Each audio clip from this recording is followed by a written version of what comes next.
Hi all, അസ്സാമു അലൈക്കും. Welcome back to your channel. ഇന്ന് ഞാൻ വന്നിട്ടുള്ളത് ഇഫ്താറിന് വളരെ എളുപ്പത്തിൽ ചെയ്തെടുക്കാൻ പറ്റിയ ഒരു കസ്റ്റാർഡ് ഷേക്കിൻ്റെയും മുട്ട കട്ട്ലറ്റിൻ്റെയും റെസിപ്പി ആയിട്ടാണ് കേട്ടോ. അപ്പോൾ എൻ്റെ വീഡിയോ ആദ്യമായിട്ട് കാണുന്നുണ്ടെങ്കിൽ ഒന്ന് സബ്സ്ക്രൈബ് ചെയ്തിട്ട് കാണാൻ ശ്രമിക്കണം കേട്ടോ. അപ്പോൾ ഒരുപാട് പേര് സബ്സ്ക്രൈബ് ചെയ്യാതെ കാണുന്നുണ്ട് കേട്ടോ. അപ്പോൾ അതുകൊണ്ടാണ് പറഞ്ഞത്. അപ്പോൾ വീഡിയോ ഇഷ്ടപ്പെടുകയാണെന്നുണ്ടെങ്കിൽ തീർച്ചയായിട്ടും ലൈക്ക് ചെയ്യാനും ഷെയർ ചെയ്യാനും കമൻറ്റ് ചെയ്യാനും സബ്സ്ക്രൈബ് ചെയ്യാനും മറക്കല്ലേ. അപ്പോൾ നമുക്കിനി വീഡിയോയിലോട്ട് പോകാം. അപ്പോൾ ഇതിന് വേണ്ടിയിട്ട് ഞാൻ കുറച്ച് ബ്രെഡിൻ്റെ സ്ലൈസസ് എടുത്തിട്ടുണ്ട് കേട്ടോ. അപ്പോൾ ഇവിടെ ഞാൻ സാൻഡ്വിച്ചിൻ്റെ ബ്രെഡാണ് എടുത്തിരിക്കുന്നത്. അപ്പോൾ എനിക്ക് 3 ബ്രെഡിൻ്റെ ആവശ്യമേ വന്നിട്ടുള്ളൂ. അപ്പോൾ നിങ്ങൾ ചെറിയ സൈസ് ബ്രെഡൊക്കെ ആണെങ്കിൽ അതിൻ്റെ അളവനുസരിച്ച് 5ഉം 6ഉം ഒക്കെ വേണ്ടി വരും. അപ്പോൾ ഇതിൻ്റെ കറക്റ്റ് പറയുകയാണെന്നുണ്ടെങ്കിൽ നമ്മൾ ആ കട്ട്ലറ്റിന് കുഴച്ചെടുക്കുന്ന ആ ഒരു ടൈമിൽ നമുക്ക് മനസ്സിലാവുകയുള്ളൂ കേട്ടോ. അപ്പോൾ കൂടുതൽ കുഴഞ്ഞു പോവുകയാണെന്നുണ്ടെങ്കിൽ കുറച്ച് ബ്രെഡിൻ്റെ ആ ഒരു പൊടിയും കൂടെ നമുക്ക് ചേർത്ത് കൊടുക്കാം. അപ്പോൾ എന്താ പറയുക, ഇത് ഞാനിങ്ങനെ കുഴച്ച് മാറ്റി വെക്കുന്നുണ്ട്. ഇനി വേണ്ടുന്നത് നമുക്ക് മുട്ടയാണ് കേട്ടോ. അപ്പം 3 മുട്ട ഇങ്ങനെ അടിച്ച് ഞാൻ മാറ്റി വെക്കുന്നുണ്ട്. ഇനി ഒരു പാനിലോട്ട് 2 സവാള, മീഡിയം സൈസ് സവാളയാണ് എടുത്തിരിക്കുന്നത്, ഒരു 2 പച്ചമുളക്, ഇഞ്ചി വെളുത്തുള്ളി പേസ്റ്റ്, കുറച്ച് ഉപ്പും കൂടെ ചേർത്ത് ഒന്ന് വഴച്ചെടുക്കാം കേട്ടോ. അപ്പോൾ എളുപ്പത്തിൽ തന്നെ നമുക്ക് ചെയ്തെടുക്കാനും പറ്റും. ടേസ്റ്റിന്, അതായത് പൊട്ടറ്റോ ഒന്നും ചേർക്കുന്നില്ല കേട്ടോ, ഇതിനകത്ത് ബ്രെഡ് മാത്രമാണ് ചേർക്കുന്നത്. അപ്പം ടേസ്റ്റ് വൈസ് നോക്കുകയാണെന്നുണ്ടെങ്കിൽ അടിപൊളി ടേസ്റ്റാണ് കേട്ടോ.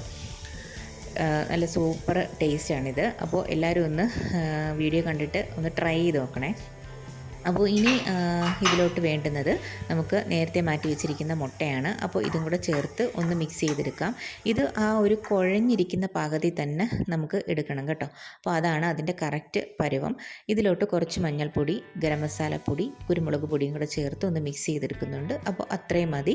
ഇതാണ് നമ്മുടെ കൂട്ട്.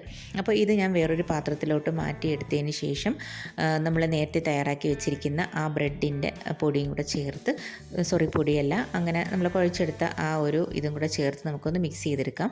മല്ലിയില ചേർക്കാൻ വിട്ടിട്ടുണ്ടായിരുന്നു കേട്ടോ. അപ്പം ഞാൻ ലാസ്റ്റ് ടൈമിൽ അതും കൂടെ ചേർത്ത് കൊടുത്തിട്ടുണ്ട്.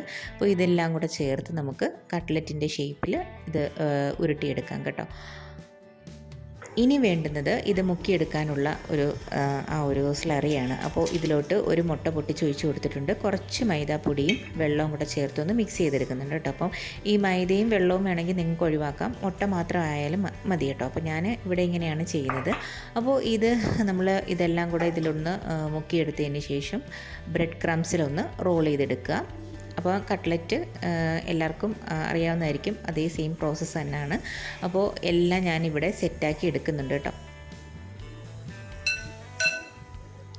അപ്പോൾ ഞാനിങ്ങനെ സ്പൂൺ വെച്ചിട്ടാണ് എല്ലാം ചെയ്തെടുക്കുന്നത്. അപ്പോൾ നമുക്ക് എന്താ പറയുക, നമ്മുടെ ആ ഒരു കയ്യിലൊന്നും പറ്റത്തില്ല കേട്ടോ. അപ്പോൾ ഇതേപോലെ ചെയ്യുകയാണെന്നുണ്ടെങ്കിൽ, അപ്പോൾ ഇവിടെ എല്ലാം സെറ്റ് ചെയ്തെടുത്തിട്ടുണ്ട്.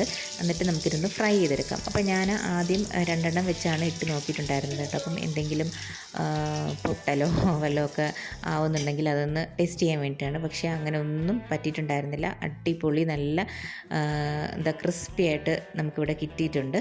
അപ്പോൾ എല്ലാം ഞാനിവിടെ ഫ്രൈ ചെയ്തെടുത്തിട്ടുണ്ട് കേട്ടോ. അപ്പം ഇത് ടൊമാറ്റോ സോസിൻ്റെയോ എന്താ പറയുക, കെച്ചപ്പോ മയണീസോ എന്തിൻ്റെ കൂടെയും, ഇത് അല്ലാതെ തന്നെ തിന്നാനും നല്ല ടേസ്റ്റാണ് കേട്ടോ. കഴിക്കാൻ നല്ല ബെസ്റ്റ്, അടിപൊളിയാണ്. അപ്പോൾ എല്ലാവരും ഇതൊന്ന് ട്രൈ ചെയ്ത് നോക്കണേ. ഇനി അടുത്ത റെസിപ്പി എന്ന് പറയുന്നത് ഇത് കസ്റ്റാർഡ് ഷേക്കാണ് കേട്ടോ. അപ്പോൾ ആപ്പിൾ കസ്റ്റാർഡ് ഷേക്കാണ്. അപ്പോൾ ഇതിന് വേണ്ടിയിട്ട് ഒരു കവർ പാലെടുത്തിട്ടുണ്ട്. അതിൻ്റെ ഹാഫ് പോർഷനിലോട്ട് ഒരു 6 ടേബിൾ സ്പൂൺ കസ്റ്റാർഡ് പൗഡറും കൂടെ ചേർത്ത് ഒന്ന് മിക്സ് ചെയ്ത് മാറ്റി വെക്കുന്നുണ്ട് കേട്ടോ. അപ്പം ബാക്കി പാല് നമ്മൾ തിളപ്പിക്കാനായിട്ട് വെക്കുക. അതിലോട്ട് കുറച്ച് പഞ്ചസാരയും നമ്മൾ തയ്യാറാക്കി വെച്ചിരിക്കുന്ന കസ്റ്റാർഡും കൂടെ ചേർത്ത് ഒന്ന് കുറുക്കിയെടുക്കാം കേട്ടോ. അപ്പോൾ നല്ല രീതിയിലൊന്ന് കുറുക്കിയെടുക്കാം.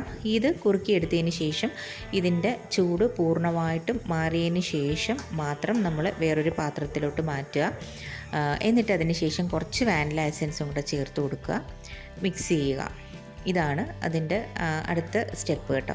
അപ്പോൾ ഇത് മിക്സ് ചെയ്തതിന് ശേഷം ഞാനിവിടെ ക്ലിംഗ് റാപ്പ് കൊണ്ട് ഒന്ന് കവർ ചെയ്തിട്ട് ഫ്രിഡ്ജിൽ വെക്കുന്നുണ്ട് കേട്ടോ. അപ്പം ഫ്രിഡ്ജിൽ വെക്കുമ്പോൾ കുറച്ച് തണുത്ത് കുറുകി കിട്ടും, നല്ല കുറുകി കിട്ടും കേട്ടോ. അപ്പോൾ ഇവിടെ ഞാൻ നേരത്തെ എടുത്തിട്ടുണ്ടായിരുന്നു കേട്ടോ സംഭവം. അപ്പോൾ എനിക്ക് അധികം കുറുകിയിട്ടുണ്ടായിരുന്നില്ല, പക്ഷേ നല്ല രീതിയിൽ ഇത് കുറുകി കിട്ടും കേട്ടോ. അപ്പോൾ എന്നാലും നല്ല അടിപൊളി ടേസ്റ്റാണ് കേട്ടോ. അപ്പം ഇനി നമുക്ക് ഒരു മിക്സിയുടെ ജാറ് വേണം. അതിലോട്ട് ഒരു ആപ്പിൾ അരിഞ്ഞതും കുറച്ച് നട്ട്സും ഈ കസ്റ്റാർഡിൻ്റെ മിക്സും കൂടെ ചേർത്ത് കൊടുത്തിട്ടുണ്ട് കേട്ടോ. അപ്പോൾ എന്നിട്ട് കുറച്ച് പാലും കൂടെ ഞാൻ നേരത്തെ കാച്ചി എടുത്തതിന് ശേഷം ഒന്ന് ഫ്രിഡ്ജിൽ വെച്ചൊന്ന് തണുപ്പിച്ചിട്ടുണ്ടായിരുന്നു, അതും കൂടെ ചേർത്ത് കൊടുത്തിട്ടുണ്ട്. അപ്പോൾ ഇതെല്ലാം കൂടെ നമുക്കൊന്ന് ബ്ലെൻഡ് ചെയ്തെടുക്കാം. അതാ ഇത്രയേ ഉള്ളൂ കേട്ടോ. നമ്മൾ ബ്ലെൻഡ് ചെയ്തെടുത്തതിന് ശേഷം നമ്മൾ ഗ്ലാസ്സിലോട്ട് ഒഴിച്ച് കൊടുക്കുക. അപ്പോൾ അടിപൊളിയായിട്ട് നല്ല സൂപ്പർ ടേസ്റ്റി ആയിട്ടുള്ളൊരു കസ്റ്റാർഡ് ഡ്രിങ്കാണ് കേട്ടോ. അപ്പോൾ എല്ലാവരും ട്രൈ ചെയ്ത് നോക്കിയിട്ട് ഒന്ന് ഫീഡ്ബാക്ക് അറിയിക്കണേ.